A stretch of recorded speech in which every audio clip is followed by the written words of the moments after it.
성경을 읽다 보면 단락을 찾아내는 것이 굉장히 중요합니다. 왜 단락을 찾아내는 것이 중요한가 하면 그 단락 안에 있는 내용은 같은 주제를 가지고 이야기되어지는 것이기 때문에 그렇습니다. 그러면 성경을 읽으면서 어떻게 단락을 찾을까요? 그래서 쉬운 방법이 하나 있습니다. 여러분들이 어느 성경이든지 다 똑같은데 성경을 읽다 보면 이렇게 동글래미 그렇게 친 부분이 있습니다. 그 부분이 한 단락이 되는 거지요. 오늘 베드로전서 4장 1절로 6절 말씀을 보았는데 베드로전서 4장 1절로 6절 말씀은 베드로전서 3장 13절서부터 시작되어지는 단락의 결론 부분입니다. 그러니까 베드로전서 4장 1절로 6절 말씀을 바로 이해하기 위해서는 앞에 단락에서 어떤 내용들이 진행되고 있었는지 이것을 아는 것이 굉장히 중요할 겁니다. 베드로전서 3장 13절서부터 4장 6절까지 이 큰 단락 속에는 고난받는 성도들에 대한 위로, 격려, 권면이 담겨져 있지요. 그 가운데 3장 13절서부터 제가 17절까지 설교를 한번 했는데 그때에 혹시 베드로전서 3장 13절로 17절 말씀 설교할 때 제목이 뭔지 아십니까? 의를 위하여서 고난받는 자의 복. 의를 위해서 고난을 받으면 그것은 복이 있다. 이런 내용을 가지고 2주 전에 설교를 했습니다. 지난주에 설교했던 내용은 베드로전서 3장 18절로 22절의 말씀입니다. 베드로전서 3장 18절로 22절에는 고난을 이기는 승리의 원천이신 예수 그리스도, 고난을 이기신 승리의 원천이신 예수 그리스도에 대한 설교를 했습니다.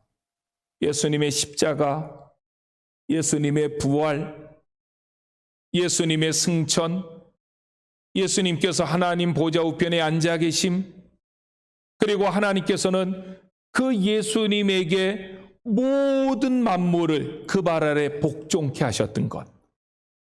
어떻게 보면 우리가 전하고 있는 복음의 내용들이 지난 시간에 했던 말씀 속에 다 녹아져 있다고요. 그런데 지난 시간에 말씀드렸던 것처럼 베드로전서 3장 19절 말씀, 이 말씀이 참 난해 구절로 남아있지요. 그가 또한 영으로 가서 옥에 있는 영들에게 선포하시니라. 이 어려운 구절 때문에 많은 사람들은 베드로전서 3장 18절로 22절 말씀을 해석도 안 하고 그냥 넘어갈 때가 많아요. 난해한 구절들은 우리가 난해한 구절 나름대로 좀 넓은 관점으로 해석을 해서 받고 그 안에 있는 정말 명확한 교훈들은 특별히 베드로전서 3장 18절서부터 22절에 나타난 그 구속의 모든 사건들이 집약되어져 있는 내용은 우리가 그 말씀대로 받을 때 그 말씀 속에 큰 은혜를 받을 수 있는 거지요. 그러면 그러한 흐름 속에 오늘 베드로전서 4장 1절로 6절은 무슨 말씀인가? 저는 베드로전서 4장 1절로 6절 말씀에 제목을 붙였는데 제목은 라틴어 경구로 붙였습니다. 라틴어 경구로만 붙여도 되는데 그 말이 라틴어이기 때문에 뭔지 모르니까 그 뒤에다가 해석을 붙인 거예요. 그 라틴어 경구가 메멘토 모리. 메멘토 모리라고 하는 말인데 라틴어로 메멘토 모리라고 하는 말은 죽음을 기억하십시오. 죽음을 기억하십시오라고 하는 말입니다. 이 메멘토 모리라고 하는 말은 라틴어의 3대 경구 가운데 하나입니다. 로마 시대의 사람들이 가장 즐겨 사용했던 3가지 그 경구 가운데 하나인데 이 3가지 경구가 뭔지를 잠시 설명하고 오늘 이 말씀을 이어가겠습니다. 라틴어의 3대 경구 가운데 첫 번째가 뭐냐면 케르페 디엠이라고 합니다. 케르페 디엠. 이 케르페 디엠이라고 하는 이 말은 현재 일에 충실하십시오. 굉장히 중요한 말이잖아요. 현재 일에 충실하십시오. 그 말을 케르페 디엠이라고 말합니다. 두 번째 라틴어 경구는 아모르 파티입니다. 이 말은 되게 익숙하지요. 요즘에 가요도 트롯이 대세인데 우리 김연자 씨가 이 아모르 파티를 불러가지고 굉장히 우리에게 익숙한 용어입니다. 저도 어제는 이 라틴어의 3대 경구를 묵상해 보려고 김연자 씨의 아모르 파티를 10번은 들은 것 같아요. 그런데 정말 그 가사의 내용 속에는 이 아모르 파티, 운명을 사랑하십시오. 이 내용을 녹여서 그 가사를 만드는 것 같다 하는 그런 생각을 해보게 됩니다. 제가 노래를 잘하면 한번 해볼 텐데. 세 번째 라틴어 경구가 뭐냐 하면 오늘 우리가 같이 생각해 볼 메멘토 모리라고 하는 말입니다. 메멘토라고 하는 라틴어는 remember, 기억하다라는 말이고 모리라고 하는 말은 to die, 죽음이란 얘기입니다.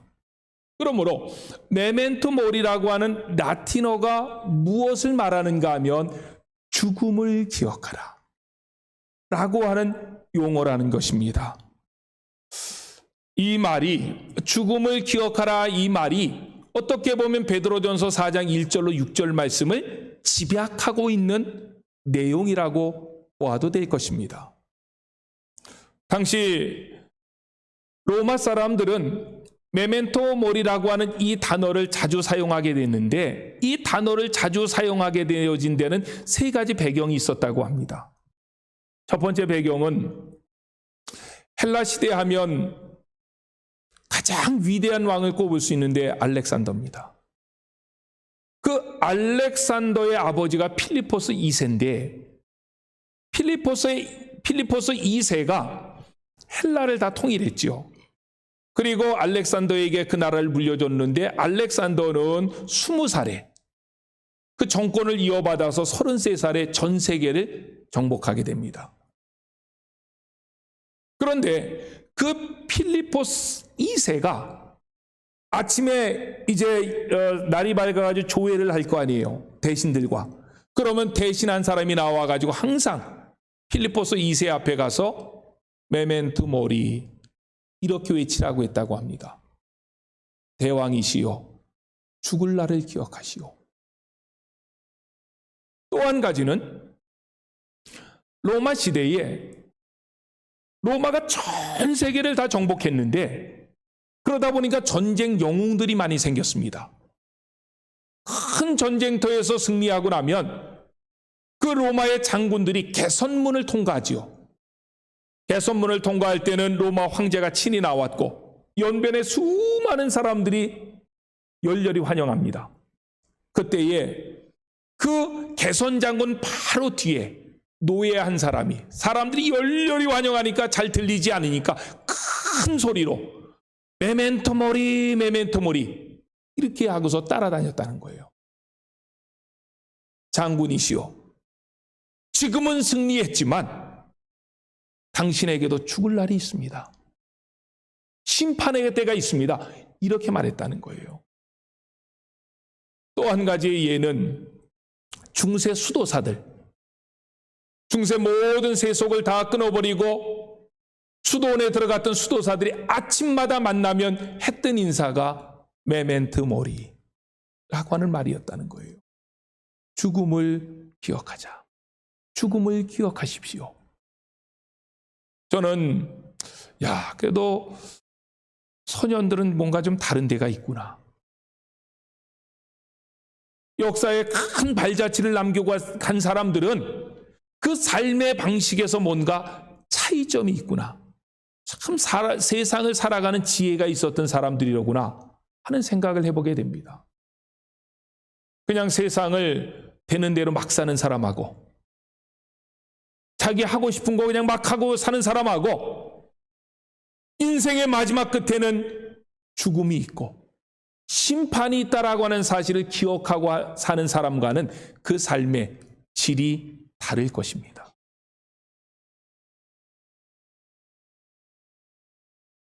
신구약 성경에서 죽지 않고 승천한 사람은 세 사람입니다. 한 사람은 에녹이고 다른 사람은 엘리야고 또 한 분은 예수 그리스도십니다. 그런데 우리가 베드로전서 3장 13절서부터 계속 지금 한 단락 속에 이 내용을 이어가고 있는데 베드로전서 3장 18절에서부터 내려오는 단락 속에서는 비슷한 시대 베드로전서 3장 13절서부터 이 세상을 설명할 때 노아 시대를 설명하는데 그 죽지 않고 하늘로 승천했던 세 사람 가운데 한 사람이 노아 시대를 살아갔던 사람입니다. 그 사람이 누굽니까? 에녹입니다. 우리가 지난 시간에 살펴보았던 것처럼 창세기 6장 11절에 보면 에녹이 살던 시대에는 악함이 패괴함이 땅에 가득하고 하늘에 닿았던 시대입니다. 그래서 창세기 6장 6절로 7절에 하나님은 이렇게 말씀하십니다. 시작.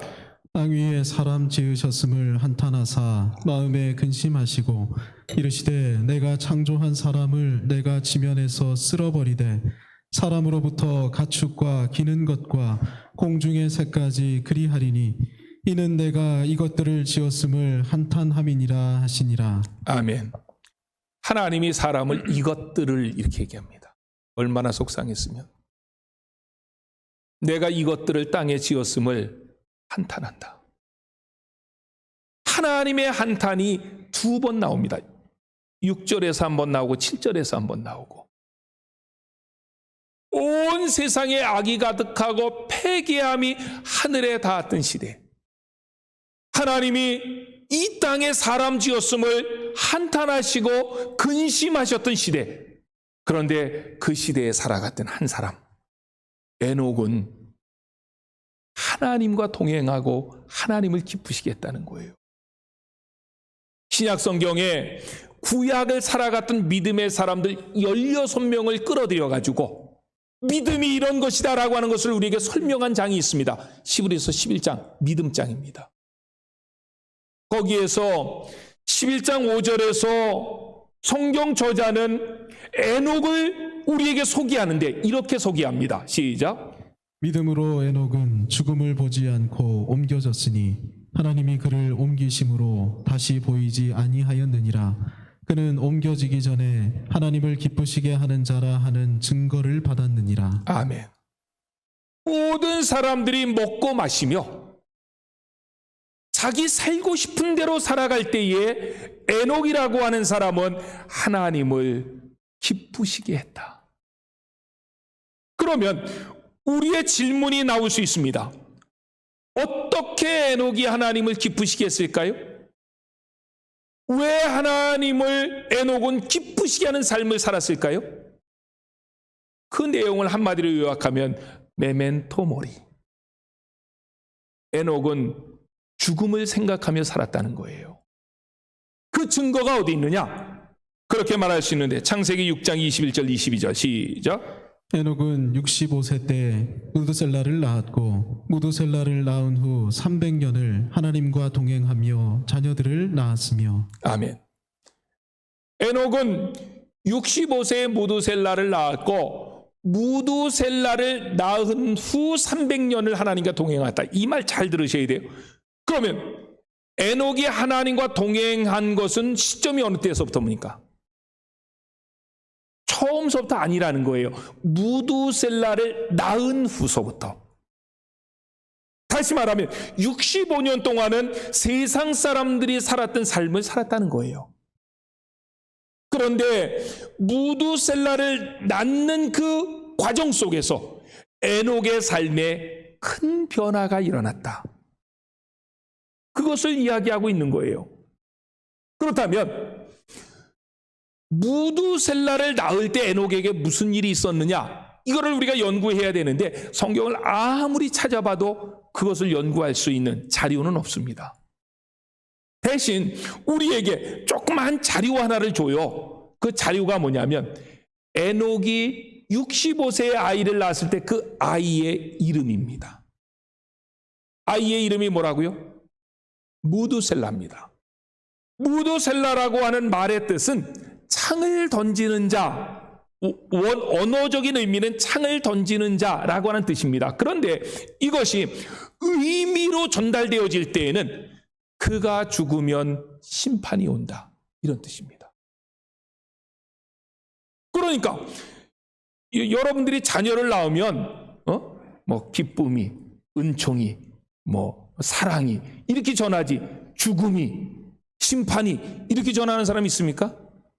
아무도 없어요. 부모님 가운데 자녀 이름을 너 죽는다, 이런 이름의 뜻을 가진 사람으로 전할 사람이 누가 있습니까? 근데 에녹은 그렇게 졌다는 거예요. 그 아들 이름을. 그것은 에녹이 무두셀라를 낳을 때에 분명히 그 삶 가운데 무슨 전환점을 가져다 줄 만한 일이 있었다는 거예요. 그건 성경이 말하고 있지 않지만. 그런데 우리가 보십시오. 무두셀라에 대해서 이야기할 때 항상 성경 퀴즈하면 단골로 나오는 문제가 있습니다. 그건 무슨 문제? 세상에서 인류 가운데 제일 오래 산 사람 누굽니까? 그러면 대답은 뭐예요? 무두셀라야. 그럼 또 하나 질문 더 나오겠죠. 몇 살까지 살았습니까? 예? 969세까지 살았어요. 지금 100세 시대라고 얘기하고 100세 그래도 사는 사람 덜어 있는데 그 사람의 9배, 10배 살았다는 거예요. 근데 놀라운 것은요, 에녹의 나이 969세, 에녹이 죽었을 때 그때 나이는 에녹의 손자가 있습니다. 그 손자가 누구냐 하면 에녹의 아들은 라멕이고 라멕의 아들은 노아입니다. 그러니까 에녹의 무두셀라의 그 손자가, 무두셀라의 아들은 라멕이고 라멕의 아들은 노아니까 무두셀라의 손자 이름은 누구예요? 노아라는 거예요. 그런데 무두셀라의 나이 969세는 그거 계산할 수 있잖아요. 그 나이가 나오니까. 노아의 나이 600세대라는 해당하는 거예요. 그러면 노아의 나이 600세는 어느 때입니까? 홍수가 난 해예요. 노아 600세 되던 해에 홍수가 났다. 성경이 그렇게 얘기하잖아요. 다시 말하면 그가 죽으면 심판이 온다 라고 이름을 지었는데 정말 그가 죽는 그 해에 노아 홍수가 내렸다는 거예요. 그것이 어찌 우연이겠느냐. 그러므로 무두셀라가 65세에 아이를 낳고 그 이름을 무두셀라라고 지었던 것은 노아의 삶에 큰 전환점이 있었던 것이 확실하다. 무슨 전환점인지에 대해서는 그거는 성경에 기록되지 않았기 때문에 우리가 모릅니다. 모르는 건 모르는 거 적고 가야 돼요. 그러나 에녹은 무두셀라를 낳고 난 다음에 뭐에 대해서 평생을 살았던 거예요? 죽음에 대해서 생각하며 심판에 대해서 생각하며 그렇게 살았기 때문에 세상 사람들처럼 막 살지 않고 거룩하게 살았다는 거예요. 의를 위해서 살았다는 거예요. 그럴 때 하나님께서는 그렇게 살았던 에녹을 죽지 않은 몸으로 데려가심으로 장차 그리스도의 승천의 그림자로 삼았다는 거예요. 성경은요, 오묘합니다. 그냥 쓰여진 말들이 하나도 없다는 거예요. 이런 분위기, 이런 흐름, 너희들 이 땅에서 남은 때를 살 때에는 죽음을 기억하라. 하나님의 심판을 기억하라. 라고 하는 이런 흐름 속에 오늘 4장 1절로 6절의 내용이 전개되어지고 있는데, 이제는 4장 1절서부터 한 절 한 절을 여러분들에게 풀어 설명하겠습니다. 4장 1절 시작. 그리스도께서 이미 육체의 고난을 받으셨으니 너희도 같은 마음으로 갑옷을 삼으라. 이는 육체의 고난을 받은 자는 죄를 그쳤음이니. 아멘. 우리에게 장과 절이 나누어져 있다는 건 굉장히 유익이에요. 그런데 늘 여러 차례 얘기했지만 장과 절은 성경을 기록할 저자가 처음부터 나누었던 거 아닙니다. 이게 1300년 후에, 성경이 쓰여진 1300년 후에 장과 절이 나누어져요. 학자들에 따라서. 그러면 베드로가 베드로 전후서를 쓸 때는 장절이 있었다는 거예요? 없었다는 거예요? 없었다는 거죠. 장절이 나누어짐으로 해서 베드로전서 4장 1절의 말씀이 마치 3장 22절 말씀과 분리되어진 것 같이 느껴진다는 거예요. 그런데 원래는 이게 장절이 없었기 때문에 분리되어진 내용이 아니라는 거예요. 그렇다면 베드로전서 3장 22절 내용이 뭔가?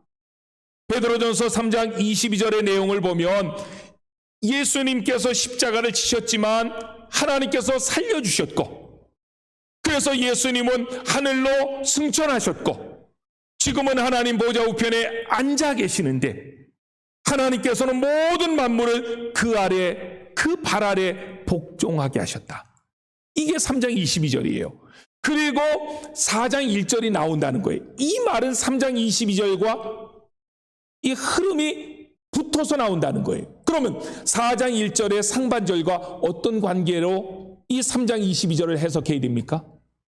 4장 1절에는 그리스도가 받은 고난을 얘기한다는 거예요. 그러므로 3장 22절과 4장 1절의 흐름의 내용은 뭐냐면, 베드로가 말하고 싶은 것은 뭐냐면 그리스도가 영광을 받은 것, 우린 신학적인 용어로 그리스도의 승귀라고 얘기해요.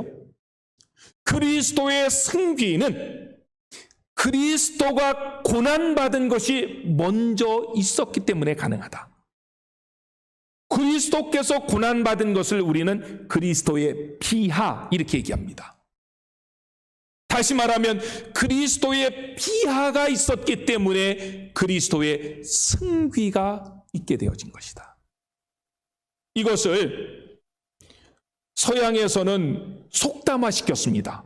그 말이 뭐냐면 No cross, no crown. 십자가 없이는 영광도 없다. 십자가 없는 영광은 생각하지도 마라 라고 해서 서양에서는 No cross, no crown, 이 말을 사용하고 있는 것이지요. 그러면서 베드로전서 4장 1절에서 사도 베드로가 우리에게 말하고 있는 부분이 뭔가 하면, 이 그리스도의 승귀, 그리스도의 영광은 그리스도 그분에게만 주어지는 영광이 아니라 믿는 모든 사람들에게도 심판의 때에 동일하게 주어진다. 이게 4장 1절의 상반절의 얘기예요. 여러분들은 안 믿는 것 같은데 저는 믿습니다. 우리가 믿음 지키고 살면은, 그래서 하나님 앞에 서면은 하나님의 영광이, 그리스도가 받은 영광이 나에게도 임할 줄로 믿습니다. 그래서 5골 10골 지킬 수 있는, 다스릴 수 있는 권세를 주신다 그랬잖아요. 그런데 4장 1절에서 우리에게 사도 베드로가 이야기하는 것은 그리스도의 그 영광을 받기 위해서는 그리스도처럼 너희도 고난을 받아야 된다. 고난을 받지 않는 그 영광은 있을 수 없다라고 하는 것을 이야기하고 있다는 것입니다. 그러면서 1절 중반절에 이렇게 얘기했습니다. 너희도 같은 마음으로 갑옷을 삼으라. 여기에 같은 마음으로 갑옷을 삼으라 라고 했는데, 우리가 보고 있는 것은 개역 개정 성경이에요. 그런데 개역 성경에는, 옛날에 보았던 성경에는 갑옷을 입으라 이렇게 되어 있었는데, 저는 입으라는 표현이 훨씬 더 좀 자연스러울 것 같아요. 갑옷이라고 했으니까. 근데 개역 개정에서는 요거는 갑옷을 삼으라 이런 말로 바꿔놨습니다. 하여튼 입으라 삼으라 같은 의미인데, 여기에서 우리가 해석해야 될 단어가 있다면 마음이라고 하는 단어입니다. 이 단어를 해석하고 나가야 돼요. 같은 마음으로 갑옷을 입으라라고 했으니까 그 마음이 뭐지? 마음의 갑옷이라는 말이 뭐지? 이렇게 의문이 나오니까 마음이라고 하는 말이 뭔지를 살펴야 되는데, 마음이라고 하는 이 말은 엔노미아라고 하는 헬라어 단어입니다. 엔노미아라고 하는 헬라어 단어 속에는 세 가지 뜻이 담겨져 있는데, 첫 번째로는 생각, 뜻, 목적이라는 얘기입니다. 엔노미아라고 하는 말은 생각, 뜻, 목적. 그러니까 그와 같은 마음으로 갑옷을 입으라라고 하는 것은, 그는 그리스도잖아요. 그리스도와 같은 생각을 가져라. 그리스도와 같은 뜻을 가져라. 그리스도의 삶의 목표가 너희들의 삶의 목표가 되어라. 그리스도의 생각, 그리스도의 뜻, 그리스도의 삶의 목표가 너희들의 갑옷이 되게 하라. 그것을 입고 살라. 사도 베드로는 우리에게 그렇게 얘기합니다. 그런데 여기에 갑옷이라고 하는 말도 우리가 생각해 봐야 돼요. 왜냐하면 갑옷이라고 하는 말은 어디에서 사용되어서 입는 옷입니까? 잘 때 갑옷 입고 자요? 그건 좀 띠란 사람이고, 잘 때는 좀 가볍게 하고 자야지 뭐 갑옷 입고 자겠어요? 잠도 안 오게. 잘 때 입는 옷은 무슨 옷이에요? 잠옷이지요. 여기에 잠옷이라고 표현하지 아니하고 갑옷이라고 표현했던 것은 우리가 살고 있는 이 때가 어느 때인지를 보여주는 거예요. 우리가 살아가고 있는 이 때는 영적인 전쟁이 치열하게 벌어지고 있는 그 가운데 저와 여러분들은 살고 있다는 거예요. 그러므로 우리는 자거나 조는 사람으로, 그래서 잠옷을 입고 있는 자로 이 땅을 살아가서는 안 되고, 영적인 전쟁의 한가운데 던져져 있기 때문에 우리는 늘 깨어서 무장하고 경계하는 그리스도의 갑옷을 입고 하루하루를 살아라. 그리스도의 갑옷을 입고 그리스도와 똑같은 생각을 가지고 똑같은 뜻을 실현하기 위해서 똑같은 방향으로, 목적으로 달려가는 삶을 살라. 이것이 1절 상반절의 얘기입니다. 그런데요, 베드로전서 4장 1절로 6절은 학자들이 난해 규절로 빼놓습니다. 왜 그러느냐? 베드로전서 4장 1절 하반절 때문에 그래요. 이 1절 하반절은 지금도 신학계에서도 이거 잘 모르겠다, 내려놓은 사람도 많고, 이 본문을 해석하는 사람들은 크게 두 부류로 이렇게 나누어집니다. 그 신학계의 동향을 이 시간 다 얘기할 수 없고, 일단 베드로 전서 4장 1절 하반절 내용이 뭔지를 같이 봅시다. 시작. 이는 육체의 고난을 받는 자는 죄를 그쳤음이니. 아멘. 이는 육체의 고난을 받는 자는 죄를 그쳤음이니. 이 말이 해석이 어렵다는 거예요. 왜 이 말이 해석이 어려우냐? 이 두 가지 문제를 해결할 수 없기 때문에 해석이 어렵다는 거예요. 첫 번째 문제가 뭐냐면, 육체의 고난을 받는 자가 누구냐? 육체의 고난을 받는 자가 그리스도냐 그리스도인이냐? 이거를 해석하기 어렵다는 거예요. 문맥 가지고. 뭐 해석할 수 없으니까 여러분들 목소리 크면 이기는 거예요. 여러분들은 어떻다고 생각해요? 그리스도입니까? 그리스도인입니까? 여러분들의 의견도 반이 나눠지네요. 신학계에서는 이게 절반으로 쫙 나눠진다니. 어떤 사람은 이거 잘 모르겠다, 포기하고 이 구절을 넘어가는 신학자들도 많고, 육체의 고난을 받은 자를 그리스도로 해석하기도 하고 그리스도인으로 해석하기도 하는데 저는 개인적으로 그리스도인으로 해석합니다. 그런데 그리스도인으로 해석했을 때 또 다른 난의 귀절이 우리에게 다가옵니다. 그 난의 귀절은 그 뒤에 있는 내용이죠. 죄를 그쳤음이라 라고 하는 구절에 대한 해석입니다. 만약에 이 본문 속에서 육체의 고난을 받은 자를 그리스도인으로 해석했을 때 그러면 그리스도인들은 죄를 그쳤느냐? 죄와는 상관없느냐? 전혀 죄를 안 짓고 사느냐? 이렇게 반문할 수 있잖아요. 여기에 대한 해석이 또 어려운 거예요. 그럴 때에 여기에 그쳤다라고 하는 이 말에 다양한 해석들인데 그 다양한 해석들을 저는 여러분들에게 소개만 할게요. 여기에 그쳤다, 그쳤음이니 라고 했을 때 그쳤다라고 하는 것은 그리스도인들은 죄를 짓지 않는다 이 말이 아니라는 거예요. 그리스도인들은 죄를 짓지 않는다라고 하는 말이 아니라 죄를 습관적으로 짓지 않는다. 그리스도인들은 죄를 습관적으로 짓지 않는다. 또 다른 표현은 또 다르게 해석할 수 있는 것은 그리스도인들은 죄를 지으면 불편해한다. 거북해진다.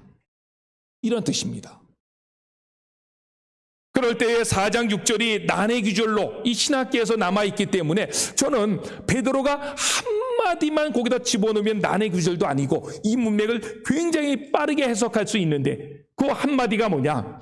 앞에 문맥 속에서 나온 얘기예요. 의를 위하여 육체의 고난을 받는 자는 죄를 그침이라. 요 의를 위하여 요 단어 하나만 놓으면은 아주 문제가 깔끔하게 해결되는데 베드로 사도가 그걸 빼먹으셔가지고 우리로 하여금 이 4장 1절 하반절을 볼 때마다 이게 논쟁이 붙게 하고 그랬다고요. 그래서 저는 의를 위하여라고 하는 그 문맥을 이 단어 안에는 없지만 문맥 안에서 얼마든지 집어넣을 수 있기 때문에 그 단어를 넣고 한번 다시 재해석을 해볼게요. 그러면 베드로전서 4장 1절 하반절의 내용은 뭔가 하면 의를 위하여 육체의 고난을 받는 그리스도인들은 이제는 죄를 짓는 것이 부자연스럽다. 의를 위해서 내 삶을 모든 것을 던져서 나는 고난이 와도 이 길을 걸어가겠습니다 라고 그렇게 서약한 사람들이 죄를 짓는 게 편해요? 죄를 짓는데 아무런 거리낌도 없어요? 그러면 그 말은 100% 거짓말이죠. 여러분들 스스로가 생각해 보십시오. 육체의 죄를 안 지을 사람 없습니다. 누구도. 우리는 연약해서 육체의 죄를 짓는데 그런데 육체의 죄를 지을 때 여러분들의 마음이 편하다?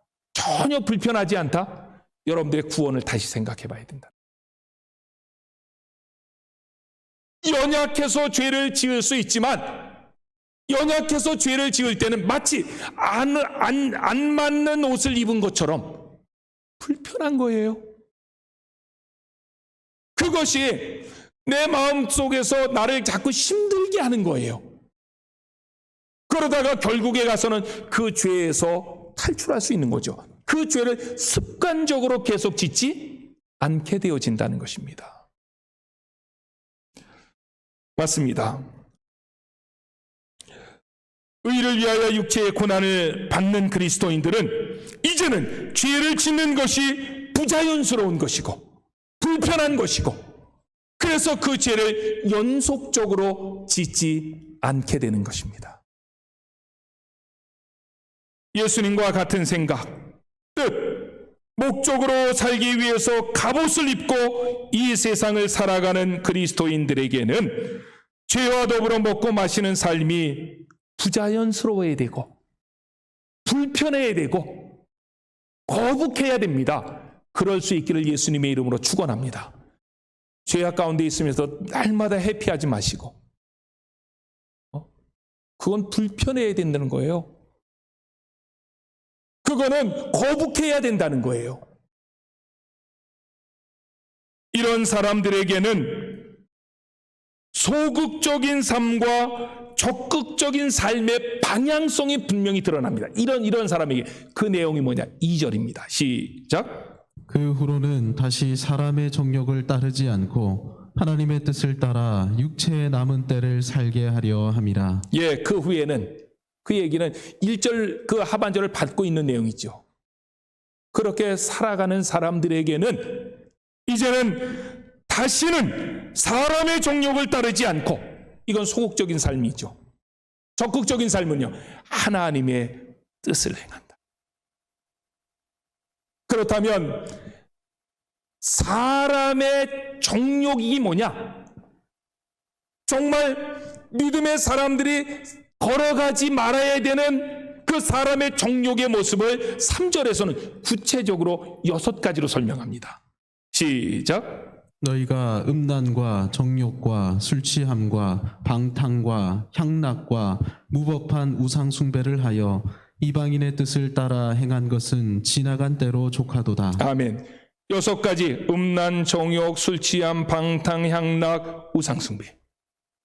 그런데 이 6가지는 이따가 이제 원어를 제가 이게 다 소개할 거예요. 6가지는 다 복수로 되어 있습니다. 그러니까 이걸 6가지를 원어 그대로 이야기하면 음란들, 정욕들, 술취함들, 방탕들, 향락들, 무법한 우상숭배들, 이렇게 번역이 돼 있어야 된다는 거예요. 이 6가지의 죄의 항목을 살펴보면 앞에 2가지는 성적 타락입니다. 앞에 2가지 음란들, 이거는 방탕 혹은 호색이라고도 번역할 수 있고, 정욕들, 이건 욕망, 정욕이라고 번역할 수 있는 단어인데, 이거는 성적인 죄와 연관이 있다는 거예요. 그 다음에 뒤에 쫓아 나오는 3가지는 술과 연관이 되어 있습니다. 여기에 술취함, 이거는 술고래 이런 뜻이고, 방탕들, 이거는 술잔치라는 뜻이 담겨 있고, 향락, 이거는 주연이라는 뜻이 있습니다. 그리고 마지막 6번째 한 가지 죄가 뭐예요? 우상숭배들이라는 거예요. 여기에서 이 6가지는 마치 연결된 고리와 같이 서로 연결되어 있다는 거예요. 구약의 종교사를 연구해보거나 신약시대의 종교사를 연구해보면 이방 종교들은 이 2가지가 독특한 특징으로 드러난다는 거예요. 이방의 모든 종교들은, 구약의 바알과 아세라, 그 바알과 아세라가 이스라엘 백성들이 가나안 땅에 들어가자마자 급속하게 퍼진 이유가 뭡니까? 그게 이 2가지 때문에. 성적 타락과 술잔치. 바알과 아세라에게 제사하면서 거기에는 수많은 그 당시에 여사제들인데, 여사제들, 이 말이 여사제지요, 창녀들입니다. 술이 있고 창녀들이 들어왔다고요. 그러니까 사람들에게는 그런 죄에 넘어가기 쉬운데, 그거를 교리화시켜서 죄가 아니라고 얘기하니까 사람들이 그냥 빠져드는 거지요.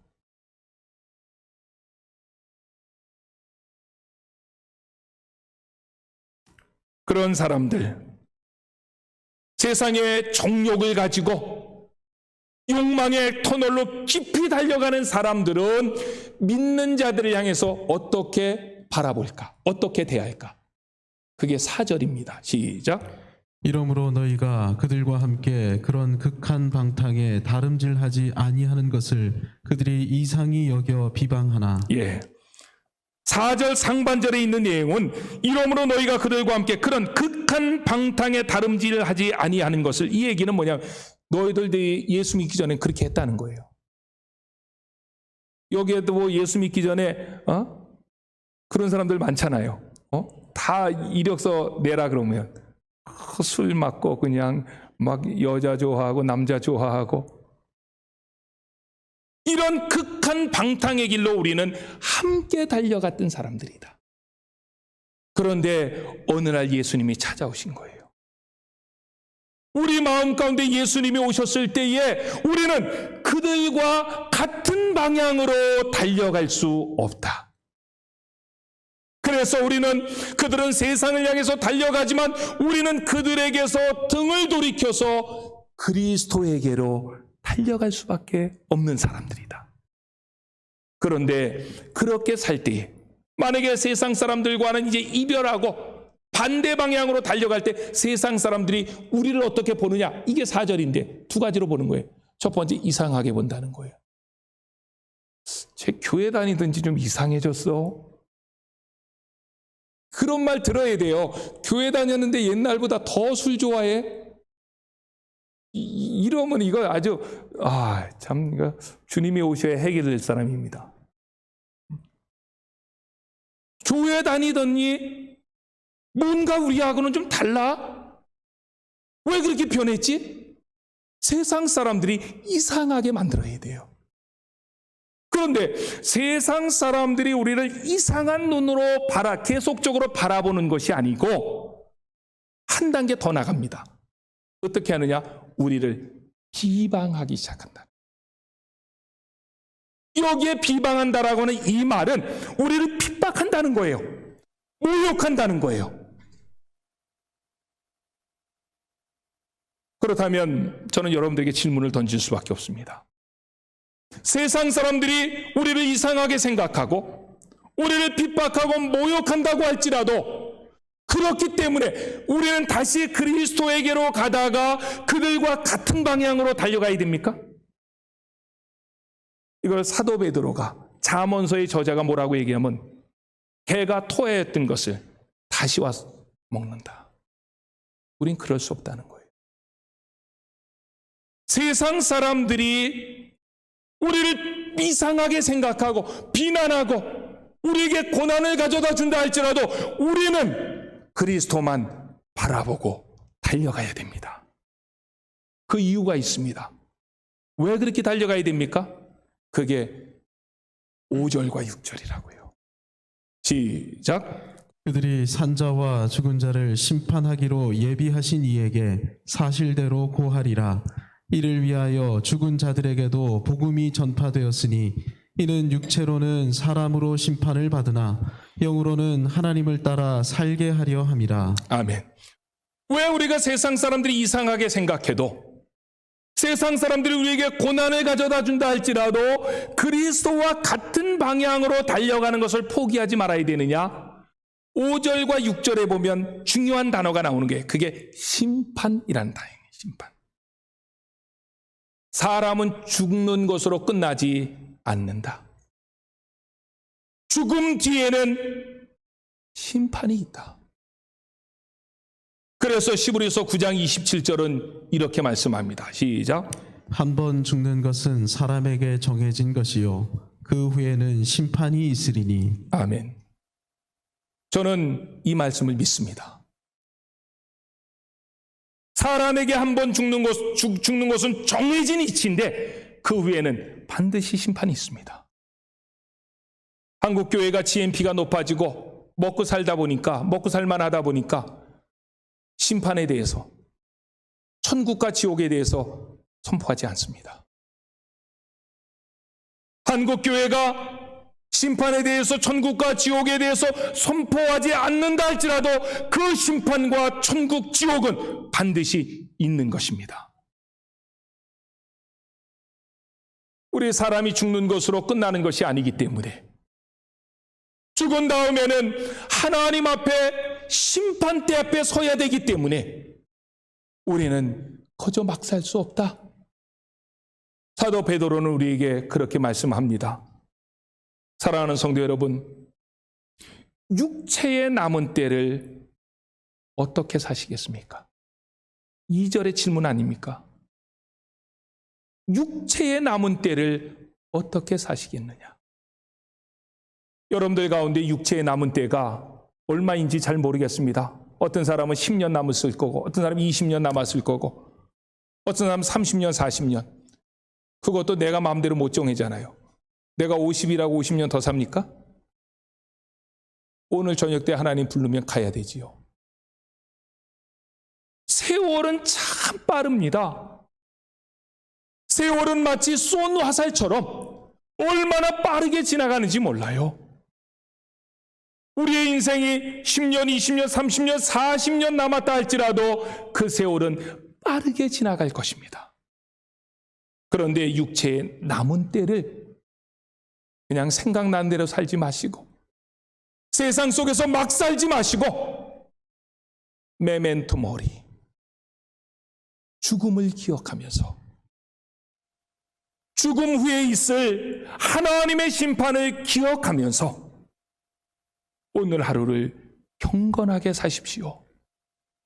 그리스도가 가셨던 삶의 방향으로 내 삶의 방향을 맞추십시오. 방향성이 중요합니다.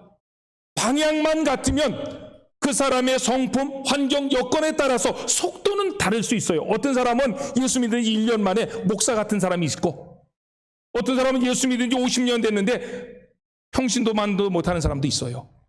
그러나 방향성이 중요합니다. 성품이라 환경 여건에 따라 그 사람의 속도는 조절되어질 수 있지만 방향성만 바로 맞추고 있다면, 그래서 내 자신을 날마다 거룩하게 만들어가고 성화되어 가면서 이 세상에서 남은 때를 살아간다면 하나님의 심판대 앞에 섰을 때 우리가 받을 수 있는 게 있다는 거예요. 그게 뭐예요? 베드로전서 할 때마다 얘기하는 거예요. 그게 뭐예요? 썩지 않고 더럽지 않고 쇠하지 아니하는 하나님의 기업. 천국이 우리에게 예비되어진 거예요. 하나님 앞에 섰을 때 그 기업을 받아 누리시는 저와 여러분들이 되시기를 예수님의 이름으로 축원합니다. 아멘. 기도합시다. 오늘 우리에게 주셨던 말씀, 오늘도 실질적으로 1절 하반절이나 6절 내용에 조금 해석이 어려운 부분이 있습니다. 그러나 해석에 어려움이 있다 할지라도 이 전체적인 흐름의 문맥은 우리가 이해할 수 있는 것이라고 보여지고, 또 이 시대에 우리에게 너무나도 귀한 말씀으로 이 말씀은 다가온다고 믿어집니다.